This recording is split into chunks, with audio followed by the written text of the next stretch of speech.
سینما، سینمای جهان، سینمای ایران، سینمای محبوب، سینمای دوست داشتنی،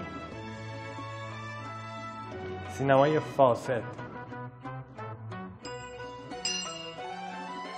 سینمای پاکیزه، سینمای پولساز، سینمای خانه خراب کن و یا سینمای پولساز. اینها صفات و القابی است که گاه مردم عادی، گاه اصحاب رسانه و گاهی اهالی هنر به سینما نسبت میدن. حالا پرسش اینجاست که آیا این سینماست که آلوده یا مظلوم هستش و یا اینکه دستاندرکاران سینما؟ برای همین مجبوریم سینما را از زوایای مختلف نگاه کنیم و با گوشه‌هایی از اون آشنا بشیم.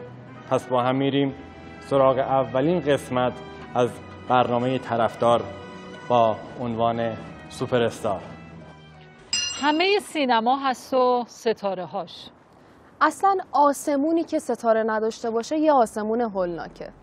به این اسامی توجه کنید، چقدر باهاشون خاطره دارید. گوگوش، فروزان، پوری بنایی، مرجان، آفرین، آذر شیوا، شورانگیز طباطبایی، روشنک، سپیده، نوری کسرایی، ایرن، هاله، آرام، سوسن تسلیمی، افسانه بایگان، نیکی کریمی، فاطمه معتمد آریا، لیلا حاتمی، هدیه تهرانی، ترانه علی دوستی، گلشیفته فراهانی، فردین، بهروز وثوقی، ناصر ملک مطیعی، ایرج قادری، سعید راد، فرزان دلجو، رضا بیکیمانوردی، عبدالله بوتیمار، سعید کنگرانی، منوچهر وثوق، جمشید آریا، فرامرز غریبیان، اکبر عبدی، ابوالفضل پورعرب، امین حیایی، محمد رضا فروتن، فریبرز عربنیا، پرویز پرستویی، خسرو شکیبایی، شهاب حسینی، حامد بهداد، محمد رضا گلزار. خب حتما تا الان متوجه شدین که موضوع این قسمت از برنامه طرفدار راجبه چیه؟ ستاره ها، سوپر استارا، سوپر استارای سینمای ایران. کیه؟ واکن منم قیصر. قیصر کجایی؟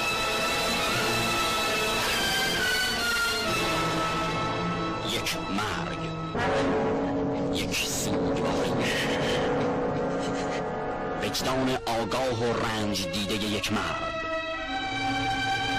مردی که در مقابله با دردناکترین مصائب همه چیزش از دست رفته و در پیکار واپسین میکوشد تا شرفش پایمال نگردد. دور از انصاف و مردونگیه. احترامت واجب خانده، اما حرف از مردونگی نزن که هیچ خوشم نمیاد. کی واسه من قطعی نخود مردونگی رو کرد و من واسه یه خروار رو کنم؟ این دنیا همیشه واسه من کلک بوده و نامردی. به هر کی گفتم نوکرتم با خنجر کوبید تو این جیگرم. من هر کاری که بگی میکنم، اما تو فامیل و در همسایه میدونی که برای یه دختر خیلی بده باش شیرینی بخورن و سر زبونا بیفته و اون وقت داماد تو بزنه. من بعد قیصر زن کسی دیگه این نمیشم، یا تو یا هیچ کس. و آنچه که به قلب و روح این زن جوان شادی و امید میبخشید زندگی در جوار این مرد بود. در چشمهایشان نور عشق و دلدادگی بود، قلبهایشان آرزومند وصال. با نوای دلانگیز در یک زمان سرود عشق و امید سر دادند و قلبهایشان با یک تنین سرود زندگی. زندگی من تو هستم. این چه حرفی میزنی؟ من تو رو با دنیا عوض نمی‌کنم. سوزان خشم شاید قلب یکی از آنان میگفت اگر تو خشم گیری و دل از من برکنی از من دور. هیچ به اونت خیونت نمی‌کنه. بگیرینش. دو ستاره، دو هنرمند بزرگ، دو ستاره شده میلیون ها تن در پیچ و خم سوء ظن و تردید و نفرت رهبر ماجراهایند. بهروز وثوقی و ناصر ملک مطیعی. همه از زیر سر این توقیه. این منو کشونده ای. ما فقط اون توقی رو میخوایم حالیته. یه چیز دیگه همه کفترام یه طرف این یه طرف. ببین این توقیه. توقی دومین ساخته علی حاتمی، نویسنده و کارگردانی که با ارائه اصالت به وجود آورنده تحول و دگرگونی در راه سینمای ایران شد. اصلا سوپر استار چیه؟ یا بهتره بپرسم سوپر استار کیه؟ ما دقیقاً به کی میگیم سوپر استار و ویژگی یک سوپر استار چیه؟ توی یه تعریف کلی سوپر استار هنرپیشه‌ایه که با توجه به محبوبیتش بین مردم میتونه سرنوشت اقتصاد یک فیلمو رقم بزنه. سوپر استار نمادی از قدرت و جذابیت و زیبایی و جوانمردیه و مهمتر از همه این که بازیگرانی تک نقش هستن. اجازه بدین یه مثال براتون بزنم. مثلا جان وین توی سینمای آمریکا نمونه بارز یک سوپر استاره.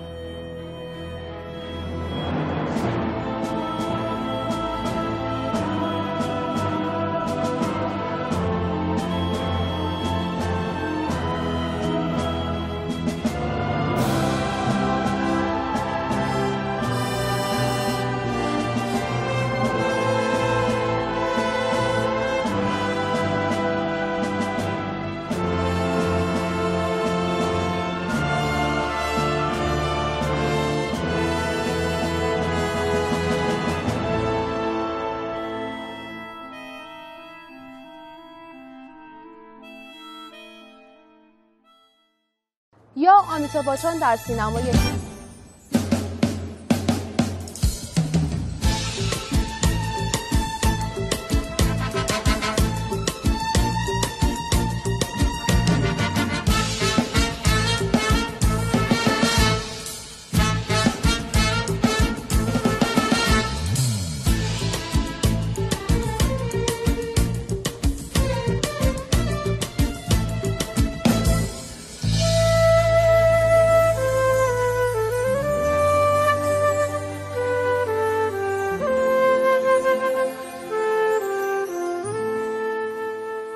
حالا با ویژگی‌ها و مشخصاتی که گفته شد، آیا فکر می‌کنید توی سینمای ایران ما سوپر استار داریم یا نه؟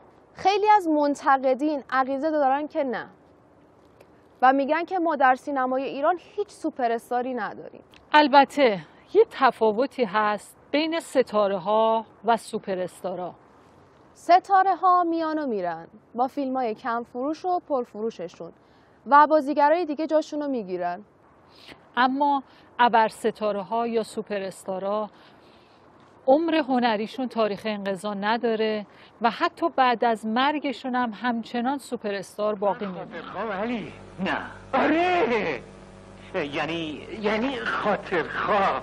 همون جوری که تو میگفتی اگه بشم رو به را میشم به بلبل لحاظ قسم علی که دروغ بگم. من خاطرخواه. از کیفتا کیف کردم، چاق شدم، آسمون رو سیر کردم. جوال تو کمال تو عروس خوش کلامت عشقه. خب بگو کیه این دختر شاه پریون؟ تو هم میگیری؟ پس چی که میگیرمش پسر؟ اما اول بگو کیه آخه؟ اگه تو واسم میگیری شب من دیگه دو تا چهار تا میشم. به جون علی راست میگم. میدونم خودم. خب بگو کی اون که خیلی خوشگله، اون که نازه خانومه، که چشش آدم و اسمشو بگو مردم. اقدس چیه؟ خوشگل نیست؟ توی سینمای پیش از انقلاب ستاره شدن و ستاره موندن کار بسیار دشواری بود، چون رقبایی مثل سینمای آمریکا، سینمای اروپا و سینمای هند تمام پرده سینماهای ایران رو تسخیر کرده بودند و اشک‌ها و لبخندهایش نیز برنده جایزه اسکار برای بهترین فیلم و بهترین کارگردانی شد. شاهکاری است در نمایش احساسات بزرگ بشری، دانه‌های شن. کمپانی کلمبیا با افتخار فراوان عرضه می‌کند گرگوری پک در بهترین نقش خود و عمر شریف در تلاش مکنه توپ‌های نوران به عنوان یکی از هیجان انگیزترین فیلم‌های تاریخ سینما تحسین شد. کلینت ایستوود و نام فیلم شکار در شهر. تنها دو چیز نجاتش را ممکن می‌ساخت، یک معجزه و چارلز برانسون. مرحله مرگ. سامورای با هنرمندی آلن دلون با شرکت جان وین در نقش مکلینتاک. مرد محصول کمپانی فوکس قرن 20 گویی که شیطان مخلوق خداوند هموست با کشنده آرواره هایش. دو غول بزرگ سینما در اثری از مترو گولدوین میر، ریچارد برتون و کلینت ایستوود. ای اوقاپا. جنیفر جونز در بزرگترین نقش دوران هنرپیشگی خود در شاهکاری جاویدان روبی جنتری. گربه روی شیروانی گاو. شیطان و آرگوناتا.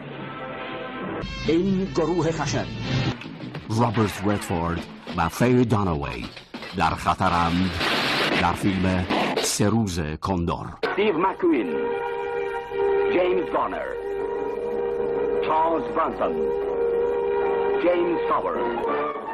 فرار بزرگ. و به همین دلیل قابل مقایسه با سینمای پس از انقلاب نیست، چرا که در سینمای بعد از انقلاب فیلم‌های خارجی هیچ جایی روی پرده‌های سینما نداشتن. توی سینمای بعد از انقلاب کسایی که سویچ و افسار سینمای ایران در دستشون بود به شدت با ستاره سازی مخالف بودن. در صورتی که یکی از مهمترین فاکتورهای سینما و بقای اون ستاره ها هستن. ستاره هایی که با خودشون جمعیت و پول رو به سینما میارن و چرخ این صنعت مهم رو میچرخونن. حالا با این اوصاف و شرایطی که سینمای ایران در دو دوره تاریخی داشته، انصاف نیست که بگیم سینمای ایران سوپر استار نداشته. سینمای ایران در پیش از انقلاب ستاره های خیلی محبوبی داشته، اما از میون اون همه ستاره فقط 2 نفر هستن که سوپر استار شناخته شدن. به نظر شما این 2 نفر چه کسایی میتونن باشن؟ یه مرد بود، یه مرد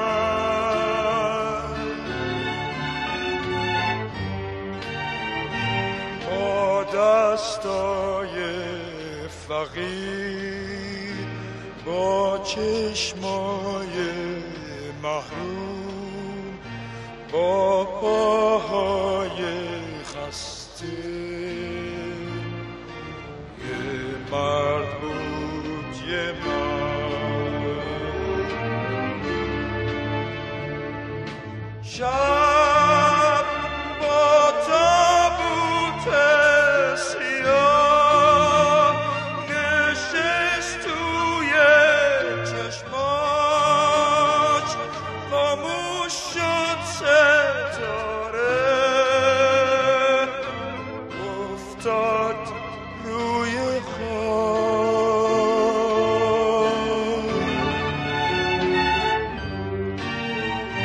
سایه‌شم نمیمون هرگز پشت سرش، غمگین بود و خسته، تنهایی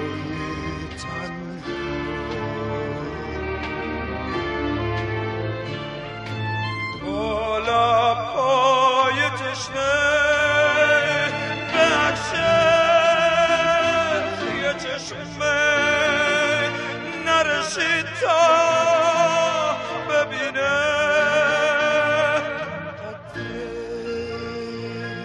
قطره قطره آب، قطره آب در شب بی تابش، این طرف اون طرف میافتاد تا بشنفه.